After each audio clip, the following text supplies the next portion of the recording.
안녕하십니까. 이번 시간은 베이브 페이너 법칙에 대해서 알아보도록 하겠습니다. 이 법칙은 물리적 자극량과 인간의 감각량과의 관계를 나타내는 법칙인데요. 몇 개의 사례를 가지고 이 법칙에 대해서 생각해 보도록 하겠습니다. 무게에 대한 감각인데요. 5kg를 들고 있을 때와 1kg를 들고 있을 때, 물론 이제 5kg가 무겁다라고 이제 느껴지겠죠. 근데, 여기에 1kg를 추가하여 어떤 이제 무게 변화를 느꼈을 때는 1kg를 추가했을 때 이 경우가 어떤 이제 무게의 변화가 크다라고 이제 느껴지게 됩니다. 5kg의 어떤 이제 변화량을 느끼기 위해서는 1kg보다는 더 커야지 1kg와 1kg에 1kg를 추가했을 때 그때 느끼는 변화량을 느낄 수 있다라는 생각을 해보게 됩니다. 이게 이제 베이버 페이너 법칙의 어떤 이제 근간이 되는 겁니다. 시각에 대한 감각을 한번 생각해 보도록 하겠습니다. 이런 어두운 상태에서 초를 하나 켰을 때는 이제 어때 이제 밝기 변화가 크다라고 이제 느껴지는데, 반면에 이제 환한 상태에서 초 하나를 켜게 되면 어떤 이제 밝기 변화가 거의 없다라고 이제 생각을 하게 되죠. 그래서 이제 좌측 그림과 같이 어떤 밝기 변화를 동일하게 어떤 이제 감지하기 위해서는 이 밝은 상태에서는 더 많은 촛불이 있어야 되겠다라는 이제 생각을 해보게 됩니다. 이게 또 이제 베이버 페이너의 법칙의 근간이 됩니다.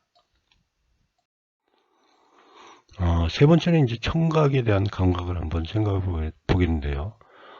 이와 같이 이제 매우 조용한 산사에서의 소리의 조그만 변화는 크게 이제 어떤 변화로 이제 저희가 소리의 변화로 이제 감지하게 되는데, 도심지와 같이 이제 시끄러운 상태에서는 이 산사에서 느끼는 어떤 소리 변화를 이제 느끼기 위해서는 더 큰 소리가 있어야 되지 않겠습니까? 이게 이제 바로 베이버 페이너의 법칙이다라고 또 이해하시면 되겠습니다. 이 베이버 페이너의 법칙은 화폐, 돈에 대한 감각에 대해서도 동일하게 이제 적용된다라고 합니다.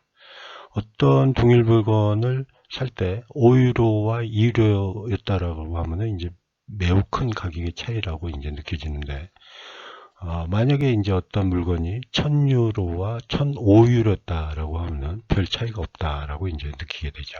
그래서 이제 5유로와 2유로의 차이를 느끼기 위해서는 1000유로일 때는 1200, 300유로 이 정도 돼야지 이제 동일한 어떤 이제 돈의 차이로 느끼게 됩니다. 이것도 이제 베이버 페이너의 법칙의 하나의 이제 근간이 되는 겁니다. 그래서 이제 경영학에서도 이 베이브 페이너 법칙을 이용해서 어떤 이제 경영학의 어떤 이제 원리로 사용하고 있는 것 같습니다. 지금까지 이제 4개의 사례를 이제 살펴보면요, 다음과 같이 이제 설명을 할 수 있습니다. 그래서 이제 베이버 페이너의 법칙은 원래 이제 베이버라는 이제 독일의 과학자가 정립을 하셔서 원래는 이제 베이버의 법칙이라고 합니다. 그래서 이제 굳이 이제 베이버 법칙, 페이너의 법칙을 나눈다 그러면은 초기에 이제 베이버 법칙이라고 해서 이와 같이 이제 지금까지 사례를 가지고 이렇게 이제 설명을 할 수 있습니다. 처음 자극 대비해서 나중 자극이 일정 비율로 증가할 때 동일한 감각의 변화로 느낀다. 그래서 이제 4가지를 설명드렸는데요. 무게에서는 무게가 이제 작았을 때는 조금만 변화해도 이제 어떤 변화를 느끼는데, 무게가 무거운 상태에서는 그만큼 더 큰 무게가 있어야지 이제 변화를 동일하게 느낀다는 얘기고요. 그 다음에 시각에서도 어두운 상태에서 조금만 밝게 해도 촛불 하나만 켰을 때 밝기 변화를 느끼는데, 환한 상태에서는 더 크게 환하게 해줘야지 어떤 이제 밝기 변화를 느낀다라는 얘기고요. 조용한 상태에서 조그만 소리 변화를 느껴도 이제 어떤 변화를 느끼는데, 시끄러운 상태에서는 더 시끄러운 소리를 가야지 그만큼 이제 동일하게 느낀다라는 얘기고, 그 다음에 이제 화폐에서도 적은 금액에서는 조그만 변화에도 큰 차이로 느끼는데 큰 단위의 금액에서는 그 정도 느끼려면은 더 큰 금액의 변화가 있어야지 이제 느껴진다라는 얘기입니다. 결국 이제 이 베이버라는 이제 과학자가 이와 같이 이제 처음 자극 대비 나중 자극이 일정 비율로 증가할 때 동일한 감각의 변화로 느낀다라는 것을 법칙을 정립하였습니다. 베이버의 법칙을 그림으로 표현하면은 이와 같이 이제 표시를 할 수가 있는데요. 가로축은 이제 자극의 색이고요. 세로축은 이제 감각기관의 반응의 크기입니다. 그래서 감각기관은 역치라는 게 있습니다. 그래서 이제 어떤 세기가 일정 부분에 도달했을 때 저희가 이제 느끼게 되죠. 그걸 이제 역치라고 하고요. 어떤 이제 자극의 색이 있어서 낮은 자극에서는 어떤 이제 그 변화폭이 이제 적은 상태에서 이 정도 느낀다라고 하면요. 이와 같은 이제 동일한 크기의 어떤 이제 변화를 느끼기 위해서는 자극의 세기가 큰 영역에서는 그 범위가 더 커져야 된다라는 것을 의미하게 됩니다. 그래서 이제 무게가 가벼운 데서는 작은 변화만 있어도 이렇게 이제 느낄 수 있고, 무게가 무거운 데서는 그만큼 더 무거운 변화를 줘야지 동일하게 느낀다라는 얘기입니다. 그리고 이제 시각에서도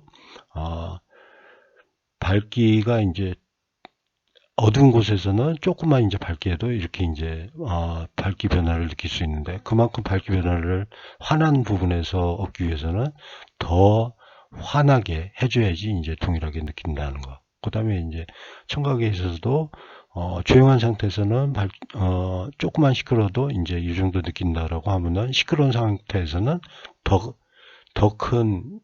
크게 더 소리를 커져야지 이제 동일하게 느낀다라는 그런 이제 의미를 갖고 있는 거죠. 이 베이버 법칙은 베이버 상수로서 표현할 수 있는데요.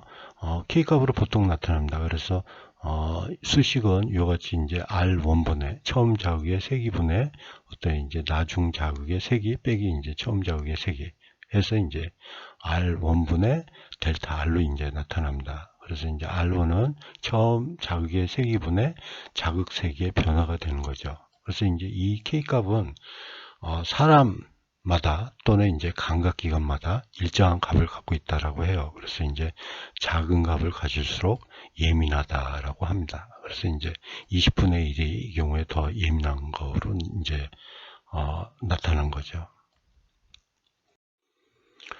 그래서 이제 이 베이버 상수를 조금 전에 설명드린 그래프에서 이제 계산을 해보면은 이와 같은 이제 K값을 가지게 됩니다. 그래서 이제 자극의 세기가 낮은 영역에서는 이와 같은 값을 가지고 있고요. 그래서 여기서는 요 값이 분자의 값이 요 범위였다라고 하면은 자극의 세기가 큰 영역에서는 이 분모의 자극의 세기의 범위가 이렇게 이제 커져야지만 이와 같이 이제 동일한 변화량으로 이제 감각기관에서 감지를 한다라고 이제 생각을 하시면 되겠습니다. 그래서 이제 이 K값은 사람마다 그리고 이제 어떤 감각기관마다 일정한 값을 갖고 있다라고 이해를 하시면 되겠습니다. 페이너의 법칙은 이제 베이버의 법칙을 이제 수식화하는 것을 이제 페이너의 법칙이라고 합니다. 그래서 이제 감각량은 자극량의 로감수에 비례한다라고 해서 베이버의 법칙을 이렇게 이제 수식화해 놓은 겁니다. 그래서 이제 이거를 요 수식을 이제 그래프로 나타내면은 이와 같이 이제 나타날 수가 있죠. 그래서 역치가 있고요. 그리고 이제 이 자극의 세기가 이렇게 이제 변화됨에 따라서 이제 로감수적으로 이제 그래프가 나타난다. 라고 볼 수 있습니다. 그래서 이제 일정한 감각의 폭을 가지기 위해서는 자극의 세기가 점점 이제 커져야 된다라고 이해를 하시면 되겠죠. 그래서 이제 굳이 이제 베이버의 법칙, 페이너의 법칙으로 얘기했는데 통상 이걸 통합해서 저희가 이제 베이버, 페이너의 법칙으로 불려지고 있습니다. 이 베이버, 페이너의 법칙은 이제 우리 감각기관의 어떤 이제 특성에 대해서 설명을 드린 거고요. 전에 이제 데시벨이 이제 소음 진동의 데시벨이 어떤 이제 로그 함수 값이라고 말씀을 드렸는데, 이 로그 함수 값이 이제 인간의 감성과 가장 밀접하게 연계가 돼 있다라고 이제 말씀드린 적이 있습니다. 그래서 이제 그 인간의 감성과의 관계를 설명할 때 이 베이버 페이너의 법칙도 그 부분을 설명할 수 있는 그런 이제 법칙이 된다라고 이해를 하시면 되겠습니다. 감사합니다. 오늘은 베이버 페이너의 법칙에 대해서 알아봤습니다. 감사합니다.